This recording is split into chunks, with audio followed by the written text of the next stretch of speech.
We're live! Woohoo! Welcome along to the live stream, everybody. If you're joining me for the first time, hello, let me know if this is your first ever live, either live in the comments or if you're watching the recording. Hello, recorded people. Let me know in the, no, it's comments for the recorded and live chat. Oh boy. This is a live stream, anything can go wrong and definitely will in the next hour. For those that don't know me, let me introduce myself. Hello, I'm Gavin Hoey. I'm one of the presenters right here on Adorama TV. For the next hour, we're going to be doing some portrait photography in my small home studio. But I'm not alone, so whilst I'm doing some things over here, you can see them and you can hear them. On the super switcher is Freya, and on the comments is Sam. Hello. Hey everyone, how's everyone doing? We've got quite a few people here. Wow, that's good. Would you like to know where some people are from? I would love to know. Okay, well, I'm going to do this one first because David is joining us for the first time. Hey, oh, So Welcome. been a fan for years. First time he's got to watch live. So, hi David, I hope you enjoy it. And Fantastic. join us every time we go live. So, Twin Falls in Idaho. We've got Sweden. Yay, Hi Sweden. Steve. Holland. I thought we were calling you the Netherlands now. I don't know. Yeah, that's true. Don't want to get it wrong. We've got Malden, we've got Germany, Knoxville, Tennessee, Arizona. Good morning from a way too hot Arizona.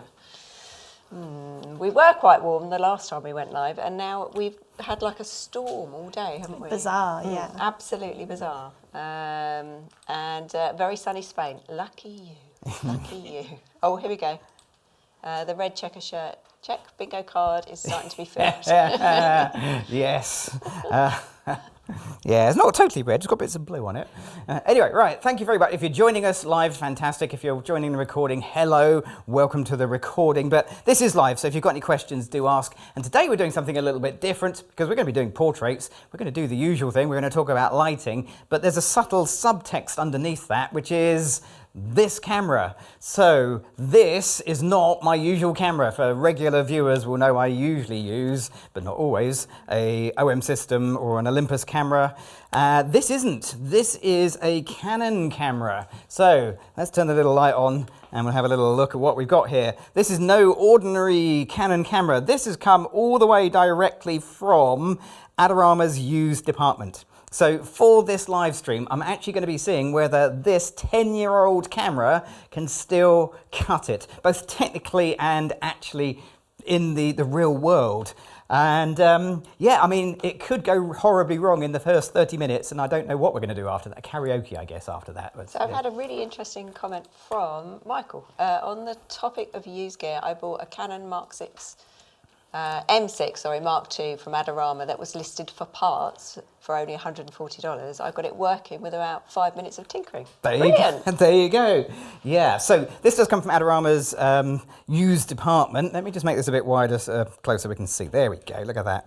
This is listed as heavy use. So this is the worst quality that Adorama will sell you from their used department that is actually still working. Still comes with a 6-month guarantee, 30-day returns policy if you're in the US. Honestly, they sent it to me and it's like, okay, can you do something with one of these?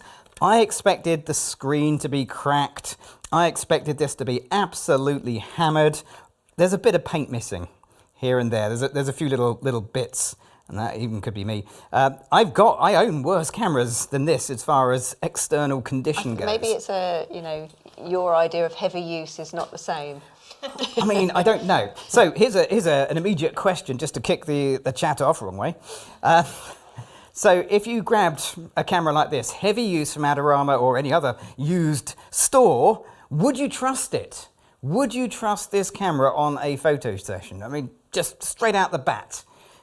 Would you? Would you be prepared to buy a heavy use camera and then use it with no concerns at all? So Michael said, to be fair, I'm sure used gear from Adorama has been dropped less than Gavin's cameras. Oh, actually, I can't even argue with that. And I guess this is Max. I just got my hands on a heavily used 1DX Mark II, dirt cheap. It looks totally beat up, but everything works. Couldn't be happier. There you go, yeah. And then a question from Steve, actually.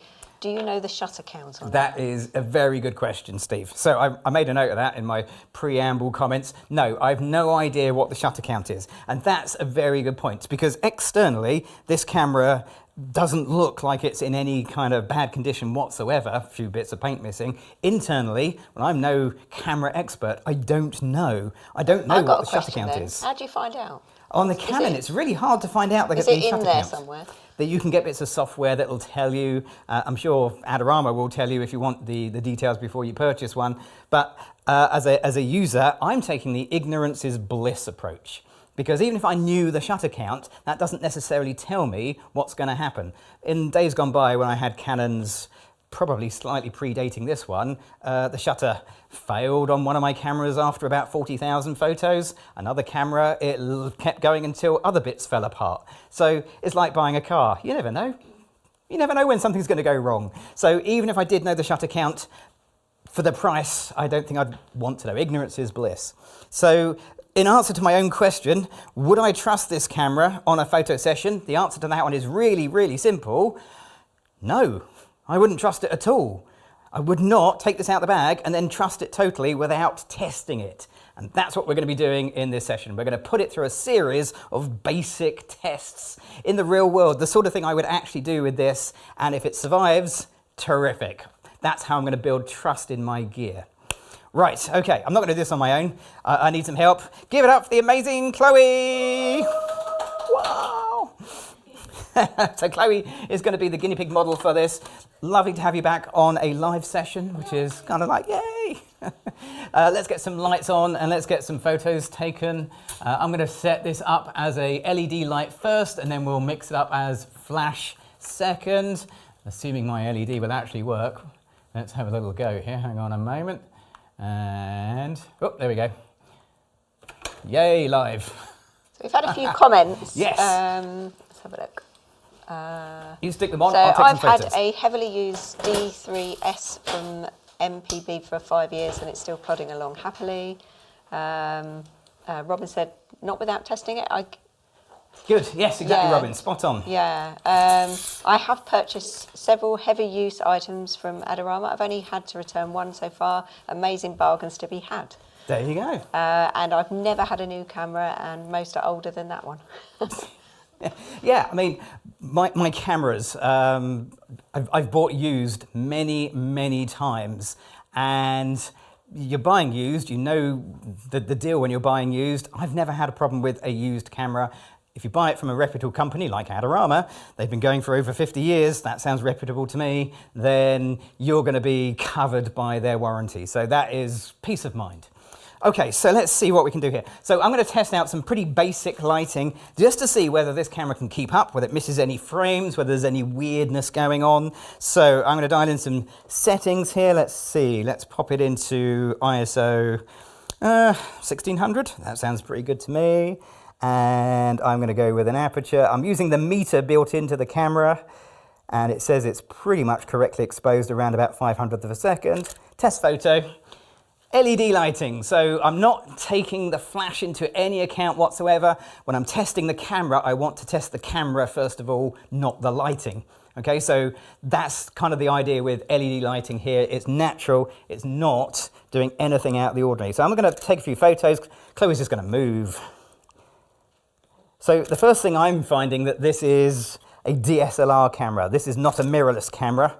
And as someone who's been using mirrorless cameras for the last 8 years, this is already kind of like, oh, I've got to put my eye to the viewfinder. I don't have to. There is a perfectly good button on the back, so I can get a live view on the back, just pressing a little button there. So it's like halfway house between a mirrorless and the DSLR. I think it's kind of like the very last of the DSLRs before mirrorless really took over. Okay, this is superb. So we're going to take a whole bunch of pictures like this. And we're just looking for consistency of color, consistency of focus, just, you know, taking aside the user error side of things. What I'm not testing here is the lens, because this lens is actually one of my old lenses from back in the day when I had Canon. It is the 24-105 f4, and yeah, I mean, it's fine. These photos all look good. There's consistency of exposure. I'm in manual mode, so they should be. And are they in focus? Yeah. God, you forget, don't you? Look at the shallowness of the depth of field. I'm at f4. I thought I was at f8. No, I'm at f4. That's fine. That would explain why that's so shallow. I was like, oh my God, that is so shallow at f8. I'm at f4. Got another comment about someone who's bought a used. Just got my Nikon 24-70 f4 an hour ago from Adorama. Wow. Can't figure out how it wasn't listed as open box instead of average. It was over half off. There you go. Fantastic. Okay, let's try a different look. Let's move the light behind Chloe a little bit, and we'll just make this a little bit more edgy. We've done safe and sensible. Okay, so it managed safe and sensible. Focusing was all good. Okay, one thing I have noticed straight away is the images when they come in, if I take them in landscape format, absolutely fine. If I do a vertical image, this will be the last vertical image I do, because you need to turn your screens over. I haven't figured out how to turn the images over. If you are a Canon 5D Mark IV owner, then feel free to let me know in the comments. We tried the obvious stuff, just to warn you. So, yeah. The other thing I'm noticing as well is that the focusing is a fair bit...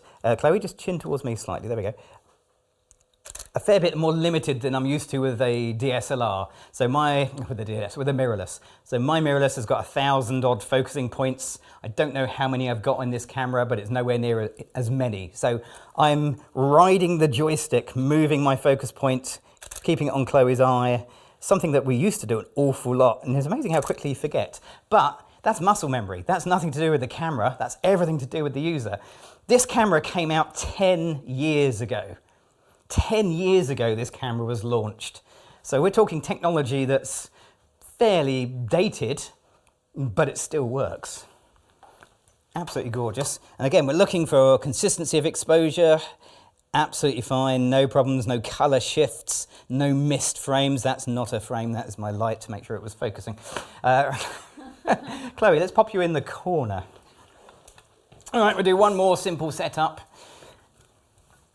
Let's just see where we go. If you're just joining us, we are testing out a used, heavy used, according to the Adorama description, Canon 5D Mark IV, just to see whether old gear can carry modern images and still work, well, hopefully okay. Now, bit of health and safety. Let's get the weight for this over the long leg. What we don't want is the C-stand police to come and tell me off. So let's get a sandbag for that. If it falls over, Chloe, just catch it. Yeah, cool. Yeah, you got it. You got it. Sandbag. As you can see, the sandbag etiquette here. It goes over the tallest leg. A lot of people think it would go over this end. No, that's the right place for it to go. But most importantly, if you can kick it and it swings, your sandbag is doing its job. So I've had a couple on the of floor people like that, answer about that's not right. Auto rotate. Yes. But I think this is the fix that you tried. The wrench menu, auto rotate to on should fix it. Yes. And Michael said the same as well. Yeah, it's on. It's on. Yeah, we did. You think you tried it on and off just to make sure it didn't work in either? We tried it on computer and camera, and then we tried it on just camera, and then we tried it off. I'm tethering in, so I reckon it's the tethering software. So I'm using Canon's tethering software. Can't tell you what it's called because I can't remember. Okay, right, so moved everything around a little bit. Let's see where we go here. So I'm using the camera's built-in meter. That says it's underexposed by 1/3 of a stop. Yeah, I'd say that's about right. Okay, let's try a few little fun photos from the side. Okay. So that works quite nicely. Let's throw a grid in there as well, just for the fun of it, because the light spread is big. This is a strip box. So this is the Easy Lock 12 by 36 inch strip box, which is a good little strip box for a small space. But just because it's a strip box doesn't give you a strip of light. The light, basically, if you can see the light, any of this white section, light will reach you, which is why even at that angle, light still reaches the camera. Oh, it's bright though. So a grid makes a strip box do what the name suggests. Creates more of a strip of light. Okay, something like that. It does something else as well as creating a more controlled beam of light. Well, it's not really a beam, but it also takes away about a stop of light, which if I was using flash would be an issue, but I'm not. I'm using continuous light because we're testing the camera, not the light at this moment in time. So all I have to do is adjust either my aperture, my ISO, or my shutter speed in this case. And that will be my shutter speed. So let's put it down. There we go. And that should give me roughly the same exposure, but now with a bit more direction to the light. See how it gives a bit more vignetting? And this is great. This is showing me that the camera is doing exactly what I would expect. Uh-oh. Oh, we knew that was going to happen, didn't we? Okay, so let me turn the light on and... Right. So there are some slight downsides to having old gear, and one of them is how much better tethering has become nowadays than it was a few years ago. So the USB on this is not USB-C. The USB on this is, I mean, I don't even know what USB that is. And not a clue. It's, I found a cable that was connected to a hard drive. So I did have a cable, but it's a little on the short side. So I have an extension cable. What I do remember from cameras of this era is your USB needs to be USB 2, not USB 3. It never really liked USB 3. There was always a bit of an issue with connection. USB 2 was always more stable. So this is a USB 2 extension. The question is, have I permanently broken this or will it still work? Here we go. Okay. Oh. Yeah, you might have to press something. I mean, put it on the screen. Let's put it on the screen. Okay, fine. Nothing to hide here. Okay. Yeah, this is the software I'm using to tether with. I need to choose remote shooting. Okay, and then hopefully that will come up with remote shooting. Let's see if this works. I'll take a wide picture so I know it's different. Would you like to know what that USB type is? Yes, I'd love to. It is Mini B. Is it? Mm-hmm. Mini B. Oh, Who and then knew? someone said USB 3. It is, yeah, that is a USB 3 cable. I think it's USB 3 output 3.0, but Yeah, so we because think it it's might be 10 years Mini B. ago, it just didn't have the reliability and stability. I found using Canon's own tethering software and a USB 2 extension cable gives this a much more stable tethering experience. Maybe it's called Micro B. Maybe it's micro Mini, B. or it's very something to do with small B. Yeah, definitely B. It's got a B in And it. it's We've small. all agreed it's a B. Oh, there's a chair here. I can sit in this chair. This is nice. Oh, that's better. We can see you, you know. Oh, can you? Oh, okay. You shouldn't have given me so many cameras. Oh, yeah. Look, whatever works, right? Okay, so that's really, really nice. That gives a beautiful, nice graduated effect in camera, no post-processing. These are straight out of camera, nice and sharp. Yeah, okay. A really good comment from GT George. With the new generation of LED lights, it's so much better to understand how light behaves. We are living in a great time, and it is, isn't it? It certainly the is. pictures you're taking are the light that we can actually see. Absolutely is. Yeah, absolutely. Right, okay, so where are we? So we've done that. Let's do some LED. No, we've done LED. Let's do some flash. Oh, my goodness. My brain can't keep up. I'd appreciate that actually because the camera doesn't like it when it got so dark. I think know. it's scared of the dark. It's like, oh, I don't know where to look. Yeah. Let's turn that off then. And we'll get rid of that. Yes, I noticed it was a little hunting for focus. Yeah, it was just soft. Soft? That's all it was. It was just soft, not blurry, soft. We won't mention which camera we're using for the live stream then. It's not a Canon though. Right, okay, so what are we going to do? We're going to do some flash. So let's do some flash. Chloe, do you want to just go straight up against the wall? before we do any flash, we might as well do the most important picture when we're using flash. What is the most important picture? Didn't need to do it when I was using LED, wasn't too worried about it, but now we're going to do flash. There's a super important picture coming up. If you're new to the channel, this is an important thing to learn. If you're not new, then you know what to put in the chat. Okay, let's dial in some settings. I'm going to reduce my ISO to 100, which is the native ISO for this camera. The shutter speed, I think the flash sync speed is 200, pretty sure. And let's go F8, why not? So here we go. It's now made me hungry. NFN pizza. Nearly. Oh, okay, quick little NFNP. Now we all want pizza. NFNC. Yeah, okay. So that is a genuine picture. That is the same pictures as we were taking earlier, but with a different exposure. I've taken the ISO down to 100. I've made my aperture a bit smaller, f8, so less of the room light is coming through. My shutter speed is more or less where it was before, but changing those two things means that none of the room lights becomes part of the picture unless I choose to add my own light. We don't see anything at all. So let's add my own light. So here comes the fun bit. This is a Canon camera. To do all the fun stuff with TTL and high-speed sync, you need a Canon transmitter. Guess what I don't own? Yeah, yet. Oh, I can get one, but I don't have one yet. I don't have a Canon transmitter. I have a Olympus transmitter.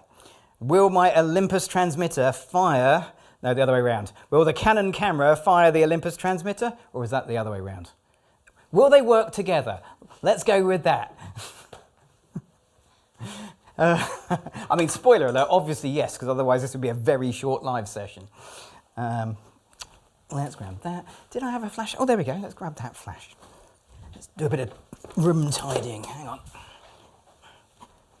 That can go over there. Actually, that's on B. I'm going to go around in circles like this for a little bit. Hang on. You've just removed some trip hazards, but I have a feeling you're still going to trip. Okay, so yeah, I've got a couple of flashes to choose from. I'm going to use this flash as my main flash, which is the Flashpoint Evolve 200 Pro Mark II. And the reason I'm going to use that is because this is already on Group A. I can't be bothered to change the other one, which is on B. There must have been a reason I'd chosen it that way around. So, okay, so we've done no flash, no picture. Let's get a flash into the scene, and we're going to do something safe and sensible, the sort of thing I would actually do with my camera usually. So we're going to test this camera in a familiar photo scenario. So I know exactly how this is going to look before I press the shutter. That's super important. If you're testing gear, you don't want to go into an unknown, you want to have a known. Known unknowns? No, I don't think so. Let's bring this up and just above Chloe, thank you. I don't know what you're worrying about, it's absolutely fine. I've never ever dropped a light on a model. No, they've always caught them, haven't they? They have, actually. Yeah, Charlotte was amazing, caught one in the middle of a field. Superb.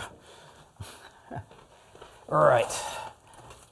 Okay, so, little bit unsteady. Whoa. Yep, it's a soft box. It's soft. But we still don't want to drop it on Chloe, so we'll put the sandbag back on the bottom. Still going to move around, but now it's much less likely to actually fall over. And the breeze in here, well, there isn't any, so we should be okay. Right. So, will the Olympus transmitter work with a Canon camera? The answer is yes, it will, surprisingly. It won't give me TTL, it won't give me high-speed sync flash, and it won't always fire the first time I press the shutter, but it will mostly work. Okay, quick little test photo. We could do a little meter reading, but we'll just take a photo and have a little look straight out of camera. I mean, blimey, that's a bit of luck. What was that on? Quarter power. That's not bad. Let's see where we go. Take another picture. So again, we can look at consistency of colour. We can look at consistency of exposure. We could also make this a little bit better as a photo.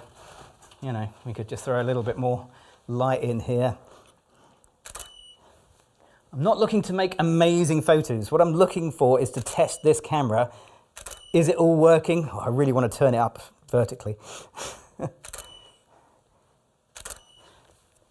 Does everything? Is there another light firing? There is another light firing. I knew I could hear it. I can see it. Oh, you can't see it. It's underneath me. Go back to my laptop. There we go.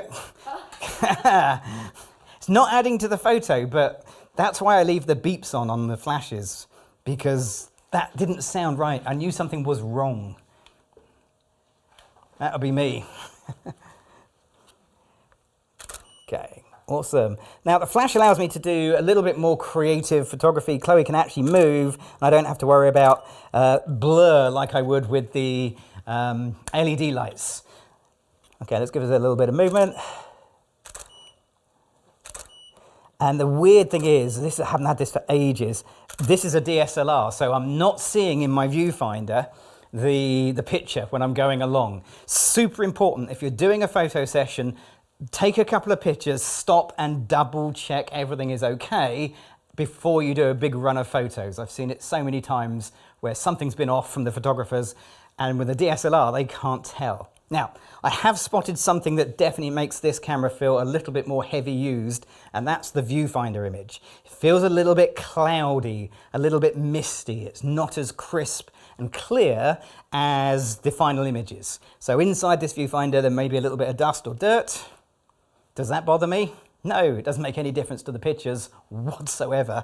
And if I want to, I can actually use this option right here to give me a live view. And if I can get Chloe's face in it, there we go. Can I bring that over? I am literally at the end of my tether. There we go. Imagine that was in focus, but you can kind of see the live view will work, and it will give me face detect as well. Oh, don't put it to my eye though. Okay. So even though this is a DSLR coming from a mirrorless, I still have that. Okay, cool, there we go. That works all right, doesn't it? And it's bang in focus. Okay, that's fun. I think we need a bit more fill light. Now I've basically convinced myself this will work, we might as well make it a little bit better. Let's grab some more lights. So Michael said, is it the viewfinder or your eyesight? Whoa, actually, to be fair, The amount of times I say, will you put your glasses on? To be fair, that's not as bad an insult as you might imagine. I mean, yeah. So the way to do that, in all seriousness, is to check the diopter correction.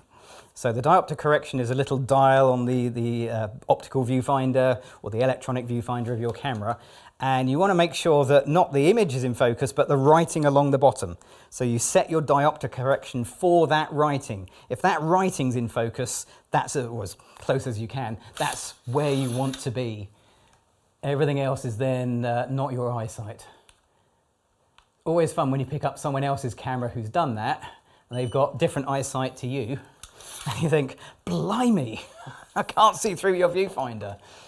We've got a comment from Tim. Doesn't live view use phase detection rather than contrast detection, or is it the other way around? Oh, Tim, you're asking the wrong person. Which isn't as good as when focusing via the mirror. Oh, well, someone on here will know. They're a clever bunch, aren't they? Yeah. Tim, all I can tell you is it goes click, the flash fires, and it's in focus.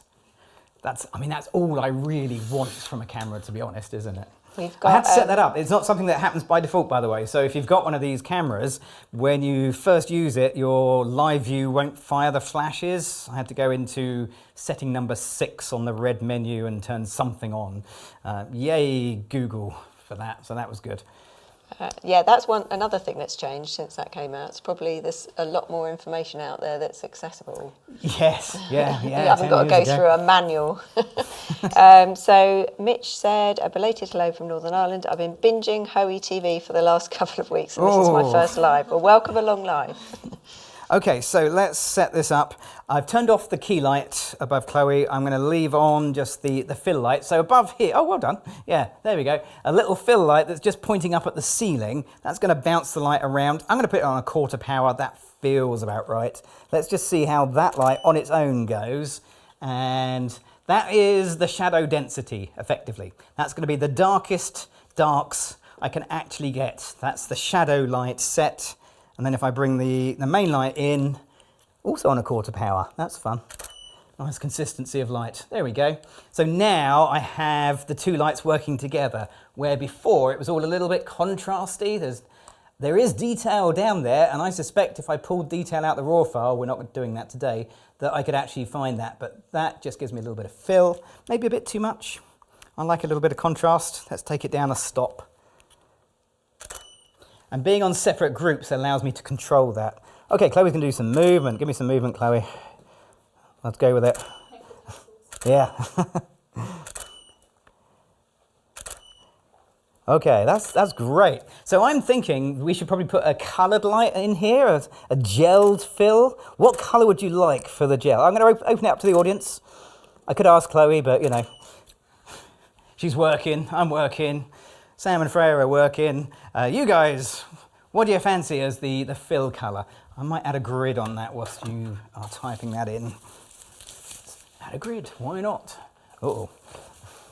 Mind your head, calming down.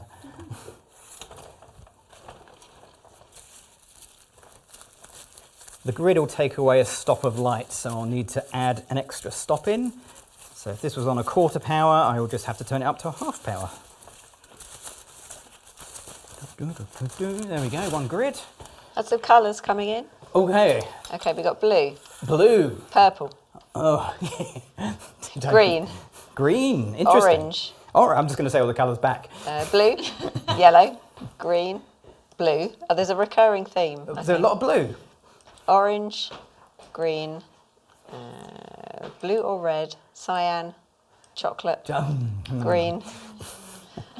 No tartan yet, though. I mean, we can try a whole bunch of those. So let's try a blue one. I've got a blue one here. So this is a blue gel. That's going to look like that. That is the shadows, the colour we're adding to the shadows, effectively. Just the blue gel. You'll notice also that everything gets just a little bit darker because this is, effectively, a pair of sunglasses, albeit blue tinted lenses. But you can expect an adjustment to be required.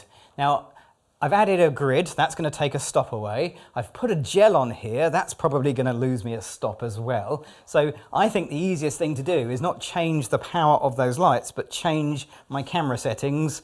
I'm going to put it on ISO 200. What the heck? Okay, ISO 200. We'll do the no flash, no picture. Hang on, Chloe, test photo. No flash, still no Chloe, so we've still got control of the room light in here. We're not losing anything or gaining any unexpected light, might be a better description. So that's all good. Let's see what the blue on its own does. Let's turn the key light off. And the blue light is on 1/8 power at the moment, so how does that look? Oh, blue. I'm going to take it to a 1/4. Oh, not again. Not again. We did debate whether I should sellotape or gaff tape these two together. And I decided that the answer would be no, because if I did pull this out, then I didn't want to damage the USB. Even though I've got my tether tools stopper at the bottom here to stop it doing that, the cable I'm using is so thin and weedy, I think it would pull through. So that's annoying, but I'll live with it for saving my USB socket. Okay, and it connects it together really well. Oh, let's just get that out of the picture. So that's the shadows. Let's add in the main light. Everything's on 1/4 power, and we'll see what we get. Okay, how's that look? That looks all right, doesn't it? So for reference, I've fixed the camera's white balance to 5200. Whether that's the right white balance or not, I don't really care. What I care is it's consistent. So when I'm editing, if I want to change all of these colors, if I had a variable white balance, the blue would shift around. But with a fixed white balance, it stays put, even if it is all wrong.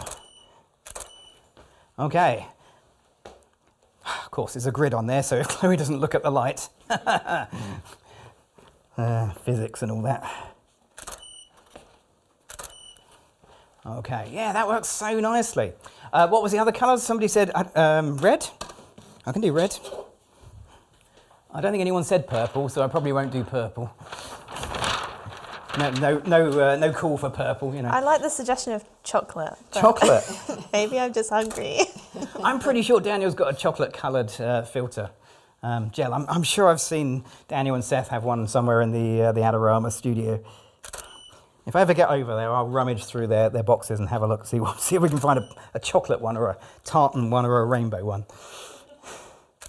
Okay, yeah, not sure red's cutting it for me with the look of Chloe. I think we want to change that up to purple. I just get the feeling that purple was... I don't know why no one suggested purple. I'm really confused. Only one person. Only one person. Okay, purple looks cool. Doesn't purple look cool? Purple looks great. It Okay. looks very good. Yeah, that's the right colour. Everyone should have said purple. Okay, Chloe, just look into that light. We'll do one more. Boom, there we go. So the difference is the grid. So without the grid, if Chloe doesn't look towards the light, we don't get any light in Chloe's eyes. That's got nothing to do with the camera, everything to do with the photographer. Boom.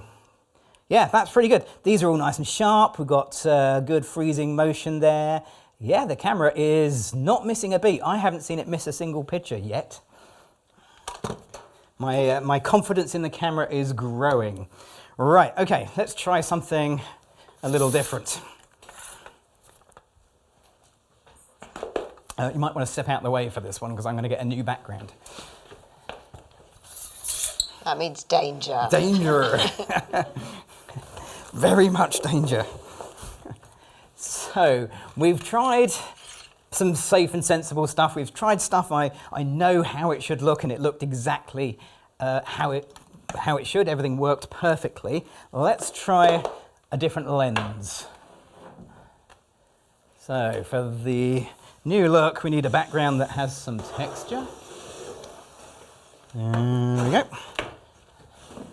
That'll Question for you. Fire away. Oh yeah, this is live. Ask a question. Yes, it's live. If you switch white balance to flash in camera, would it then be consistent?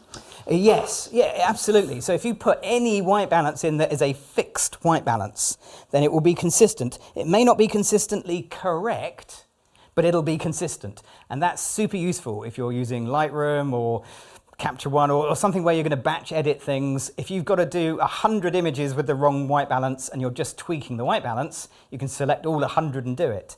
But if you had a auto white balance where the white balance is up and down, you've got to do each one individually, that's a nightmare. So, yeah. I said they were a clever bunch, didn't I? 'Cause someone asked,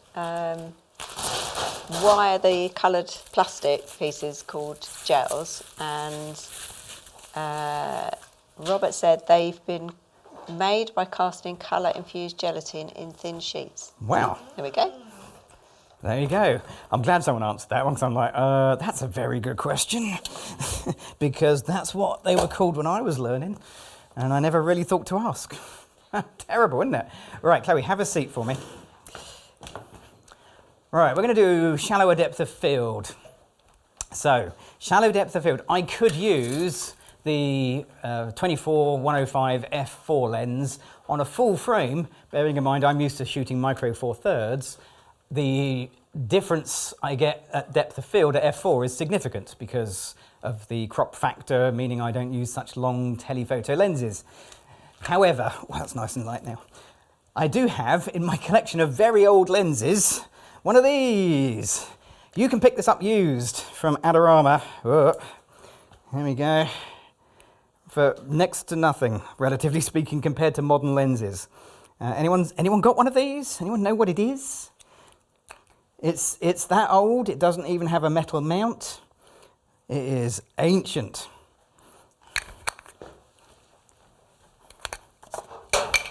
Didn't need that. That's where that lives, on the floor. Okay, put it in autofocus mode. Right, so... Nifty 50. Nifty 50, yeah. Yeah. It's got another name. Plastic Fantastic. There it is. Brad's here. Yay. He's saying hello to everyone. Hey, Brad. Okay, so we need to do a couple of things. The first thing is I've tested the camera, but I've only tested it with one lens. That's not really a good test because maybe it doesn't work with other lenses. Who knows? I want to find that out before I trust it. So let's put this to f1.8 and see what we do. Let's turn the flash off. Remember, no flash, no picture. Here we go. What do we get?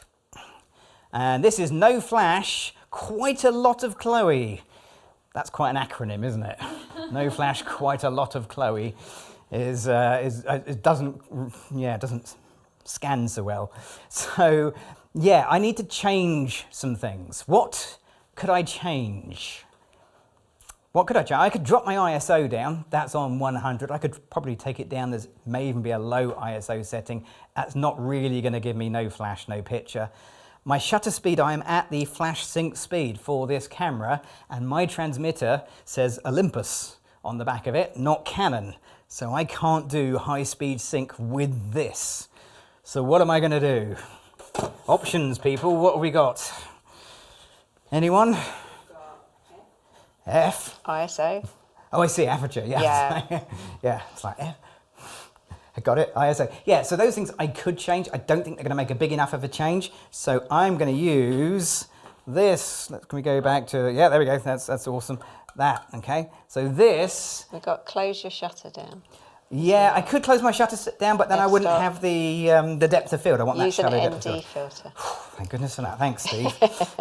Steve's got us covered. Turn the lights off. Yeah, no, that is a very good answer. Yes. I could turn the lights off. Absolutely. We could turn all of the room lights off and then you can listen to me tripping over stuff. If it was a podcast, that would be hilarious. To be fair, they don't need that because you just trip over stuff anyway. So yeah. True. However, if you can't turn the lights down, you're in a brightly lit room or you're doing a video, an ND filter is the way to go. So this just naturally makes everything darker. The downside with the Canon 5D Mark IV is that includes the viewfinder because it's an optical viewfinder. Now, don't judge me, but I couldn't find a stepping ring that was a perfect fit. So, hang on, let's get Chloe out of the way. Now your face. It's a can't forget life of that. It loves your shirt every doesn't it? time, yeah. How's that? Right. Wait, that's perfect, yeah. Yeah. Okay, I've got every stepping ring I own, and they are stepping up rings because I'm stepping up the diameter of the lens to the diameter of the filter. Don't get stepping down rings, that's the wrong way. Stepping up rings. Okay, it actually does say on that filter, doesn't it? There we are, just a... Oh, I thought I was going to sound so I intelligent. mean, we there. could have told you that. Just literally read it. Yeah, damn it. Okay, so downside for me is the viewfinder is dark. Downside for the camera is the autofocus system gets darker as well, which doesn't help it. Let's see if it takes a photo. Oh, yeah, so I turn the transmitter on. Actually, no, there we go. No flash, no picture. I meant to do that. Okay, no flash, no picture. Okay, with the flash, a little bit too bright. We were at 1/4 power and the other light is also flashing, so there's some purple coming into the picture. Let's turn that off. And we'll take it down maybe a stop. Okay, let's see where we're at. Okay, that's not bad, is it? That looks pretty good. We probably want a backlight. Let's grab that light and put it in behind. Get rid of the purple filter. And pop that on there. So, is my budget little camera living up to expectations? No, it's not. It's exceeding them. So far so good. Really impressed. We've got a couple more things to test, high key and low key before we're done. So we're nearly there, but shallow depth of field, well, let's find out whether this works. We'll turn it on. That's on B. We'll put it low, maybe 1/32 power. Okay, that's a bit bright. 1/128th. There we go, beautiful. So I can come and take some photos like this. I can come in super close. This is only a 50mm. You really don't want to come this close with a 50mm. It's a little distorting. Oh, I so want to turn it vertical. I'm going to turn it vertical. I don't care. What the heck? I need to move the focus point around, and this is where I do miss face detect. Okay, that's what happens if I turn it vertical. The camera doesn't rotate it, but you can imagine. I'll take another one the right way up. So I could use face detect.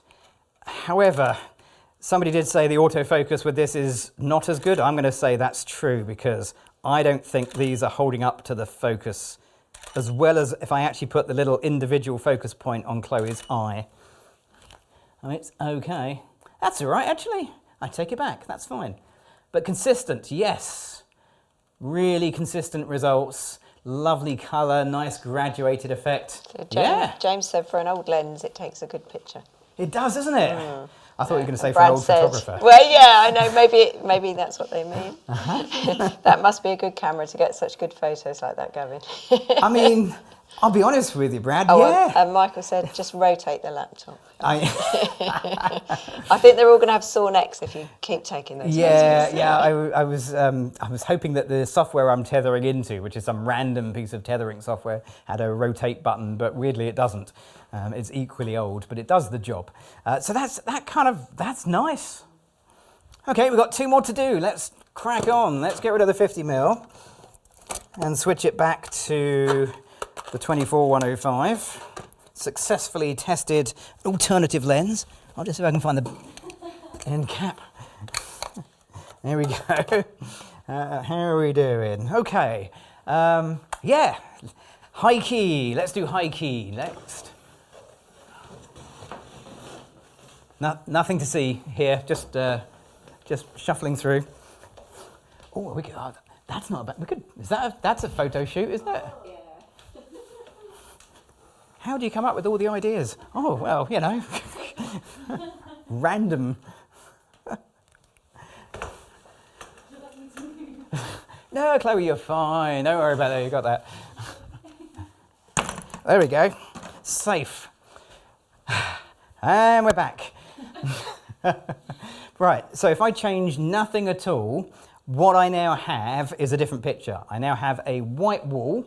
I've got a light behind Chloe. I've got a key light on her face. Let's just take that photo. Super lazy photographer. Will this work? Let's see. What happens if... the only thing I'm going to move is my focus point. So Quick test photo. Biggie's just joined us. Hey, right, let's back to the beginning. Let's start again. Biggie's here. It's confusing because it's a Thursday and it's been a Tuesday, hasn't it, recently? Yes. So that's why. Okay, and he said, which camera are we using today? Today, Biggie, we are well, using... It might be a good recap, you know, for people that have missed the beginning anyway. It's a good thing. I haven't done it for a while. Today we are using from Adorama's used department a classic 2016 Canon 5D Mark IV DSLR. What? And an old lens from my box of old lenses. And now I can't switch that light off. Hang on. There we go. I got it. Okay, so this picture, if I did absolutely nothing, where have I ended up? F4, 200th of a second, ISO 100, I think. 200, ISO 200. It is a little bit wrong. I'm looking for a pure white background. We're looking to do bread and butter stuff. Can this camera do the kind of thing I would actually get employed to do? Headshots on a pure white background. Not exactly exciting, but it pays the bills. And the answer to that is not like that. And that's nothing to do with the camera and everything to do with me. So how can I improve this? Well, let's see if we can actually do it properly. Chloe, I'm going to meter off the back of your head. So for a pure white background, the first thing you want is an actual white background. Makes life a lot easier. And then you want to meter how much light is bouncing off the background onto your subject. And at the moment, it is F2. So I'm going to adjust my background light until it says we can go F5.6. We can do that. We can do F8. Can we do F8? Let's see. Whoa, that'll do. So, back of Chloe's head meters F5.6.9, 1/10 away from F8. Ignore the shutter speed. Don't just ignore that, it's fine, it's not making any difference. Oh, oops. That was bright. And then I'm going to make the front of Chloe also f8, but 1/10 in the other direction. Close enough, isn't it? That'll do. So if I dial in f8, ISO 100, and my flash sync speed, we should get a good photo. Let's see. f8 and ISO. The other thing I've noticed is 10 years ago, I'd have been able to read this top plate really easily. And now I'm squinting at it going, I'd really like bigger numbers. I bet I can get them if I press the Q button. Or just your glasses. Oh, I can just press the Q button on the back. Honestly. I don't have to wear glasses. That's what the Q button's I like for. your glasses. But then I trip over things. Okay, right. Let's blame the glasses. Here we go. Fantastic. Okay, so that is technically correct. But now I'm finding the limitations of my lens, which is way over 10 years old. Getting a little bit of flare coming through. A little bit too much backlight, giving me that little washed out look. That's not the camera, that is 100% the lens. So if you're testing kit, it's really good to know what to expect and then where to point the blame or adjust the settings. So in this case, let's make that backlight a little less intense. Chloe, Biggie really likes your shawl. Oh, thank you. You can't have it, Biggie. She's definitely going home with it. Okay, so let's see where we're going. Okay, that's better. So I've just dropped that backlight a little bit. It's perhaps not as catalogue white, but it's close enough that I could live with this quite happily. And this is the kind of quick, make a white background from a white wall photography that you might have to rely on this camera to do when you're taking photos. It's also a little bit of flare from that. I'm just going to move that tiny bit. Let's make it a bit more boring, a bit more corporate, a bit more safe. I mean, Chloe's obviously not doing the corporate look. I've never had a corporate client do that. Has anyone, maybe they have, maybe you've had a corporate client go, yeah, how do you want me? But yeah, normally. They work at a shampoo company. It's all in your minds. All in your minds. There you go, that's corporate. Back in the day, we used to do a lot of corporate work, and we used to do a lot of headshots very quickly, and I had 3 or 4 quick lines to make people smile. That wasn't one of them. So, but that's what you need. You just need something that you can get that kind of safe and sensible look. But we're not doing corporate today. We're doing Chloe's kind of styling, my kind of photography. How are we doing for time? Oh, we've got 7 minutes. Oh, we're doing okay. Okay, cool. So, high key, yes, with a little bit of a caveat. And the caveat is not the camera, bearing in mind the lens is mine and not from Adorama, but that looks gorgeous, doesn't it? We've got beautiful detail going all the way through there. The fine hairs are mostly there. Great skin tone, absolutely fantastic detail. Yeah, clean, white, corporate lighting. Not exciting, but it's one of those, you just need to have that in your tool bag. Good one to test. So we're going to finish with a little bit low key. Greetings from Denmark. Just saw that you were live. Cool. The kids are asleep, and my favourite YouTuber and photographer is on. Well, you better go and watch them. Yeah, I'm not Daniel or Seth. Thank you. Should take a compliment. Thank you very much. Very kind. We can take this same setup and maybe make it a little bit more interesting. Make it a little bit more me. If I just move this light to the side. So Brad said, what's the most amount of headshots you've done in the shortest amount of time, Gavin? Oh boy, I mean, we did, that was probably actually Freya's school when you were at Junior Infants. That's true. I was going to say the building company we were at. Yeah, we did about 70 headshots in an hour. But your school, we did an entire school, and I don't know how many classes of 30 that was, but we did that in a morning, so. 4, depending on the school. Was it only 4? Well, 4 years. 4 years and... Or 3 years. Depends what 3 school years and it was. 2 and, yeah, so about 6 classes. How old was I? You were 22? held back quite a lot. Yeah, it's true. I'm still there. I can't get out. Okay. It's maths, that's what it is. Let's see how this looks. I honestly don't know how this is going to look. It's going to look black because, did I mention at the beginning the transmitter is for an Olympus and it doesn't always fire the first time? There you go. That's nice. Super. Let me just turn the key light down a touch. So we're at 1/16 power for the key light. The background light is on 1/4 power, and I'm getting this lovely, it's not really high key, it's not really low key, nice kind of simple lighting. Move your feet to change the picture. That's kind of good. Love that. Oh, I so want to turn this vertical. Super important to do one of these pictures every now and again. You need one of those in your little portfolio. That's very useful. So this picture tells me where I've got the light, but also look at the spread of the light in the background. You can see that the amount of space we've got, which is, do you want to know how big the space is? Somebody probably wants to know. Hang on, let me measure it for you. Measure that. It is that? Yeah, it is exactly one screen away from the background. That's how big the gap is. Okay. That's fine. So not a lot of room for the light to spread. That's kind of where that joke was heading. Never gets old. So that's kind of nice. But what happens if, for the last 3 minutes, if I turn off the background light? Just going to turn it off. Okay, here we go. So now we've just got the key light firing. Chloe, you're going to need to look straight into that light. I need to move my feet slightly. Okay. So now we have something that has a lot more of an edge, a lot more mood. It's not quite low key. I did a joke earlier about, low key from Marvel. Right over Chloe's head. Low key. It's not quite low key. Okay, no, okay. Still no. Anyway, there we go. However, if we put the grid on it, should we boom this out and not put a sandbag on? Oh my God. Oh my God. I haven't put a sandbag on. You'll get arrested. I'm slightly worried that we'll get taken off of YouTube. Let's see what happens. Whoa. Oh, absolutely nothing happened. Oh, that's depressing, isn't it? Okay. Oh, it needs to go a bit higher. A bit higher should make it a little less stable, which is a lot more exciting. There we go. Let's put it right over Chloe, so when it does go, it's got less far to fall.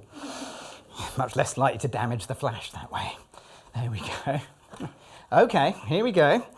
I need to adjust the power of the light. Well, will I? I put a grid on it. Let's see. Brad said he's definitely here for the jokes, and only these jokes, not the photography. Oh, gee. Thanks, Brad. I can't work out if that's an insult or not. I'm taking it as a compliment. Okay, there you go. So now we're into low-key territory. The background goes really dark because we put a grid on the light. It stops it spilling left and right so it doesn't hit the background so much. And yeah, that kind of works really nicely. Yeah, you can't see these, Chloe, can you? We can spin you around. Spin you around. Let's go. Let's go around. We spent the whole time not looking at the audience. There we go. How's that? Okay. Lovely light right in the way. Doesn't matter where I put it. Doesn't matter where I put it. Okay. However, here we go. When I do that, I was going to say Chloe needs to move her hair. Chloe is one thought ahead of me at all times. So back in our old studio, if anyone remembers the old shed, there was a window on the camera right. And that's why I always put the light to the camera right, because that's what I remember. We could reverse this studio. We could have set it up completely backwards. But that's not what I know. Oh, that's me. Beautiful. Okay. Really, really nice. So we get some really nice, simple photos. Now the light is slightly more pointing at the background, so it's not quite as dark and edgy, but you know what? I'm living with that. That's pretty good, because that brings us to the end of our time. Oh. So there we go. That is the top of the time done. Conclusion. I asked at the beginning, would I trust a used camera that is described as heavy use from Adorama's used department on a photo session? And the answer was most definitely no, until I tested it. Well, for the last hour, it hasn't missed a beat. I've no idea how many pictures we took, don't really care. All I care about is, were they consistent? And the answer to that one is yes, they absolutely were. So if you're buying a used camera or a used bit of kit, whatever it is, before you put it through anything really important, just run a test. Just use it for an hour. Do stuff you know the outcome of, and then you can predict whether your camera or your lens or your flash or whatever bit of kit you bought is going to do the job reliably. Okay, that brings us to the end of the session. Anything I've missed, Sam? No, I think we got Okay, there. awesome. Let me move this out of the way because that's probably right in your line of you. sight. So, fantastic. Yeah, that went really smoothly. Thank you to Freya on the Super Switcher, Sam on the chat. Thanks Thank everyone for you. coming along. There was lots of questions and lots of answers, more importantly, which is really helpful. We're doing another one. It's about a month's time, but I think it's back to the Tuesday. Yes. Yeah. So yeah. I think, I don't know the exact date, middle of July, isn't it? So it's about 4 weeks? June, middle of June. Oh, God. Yeah, it's about the 15th or Something like that. Yeah. Yes. So I mean, have we got a model book for that one? Because it's a Tuesday, it won't be Chloe. Sophie's coming. Okay, cool. So Sophie's coming for that one. Fantastic. We don't know what the subject matter is, but we know what the model is, and we know we'll be back here again on Adorama TV. So give it up for the amazing Chloe. Thank you very much to Adorama for putting this on. Thank you very much for joining us. I'm Gavin Hoey. Thanks for watching.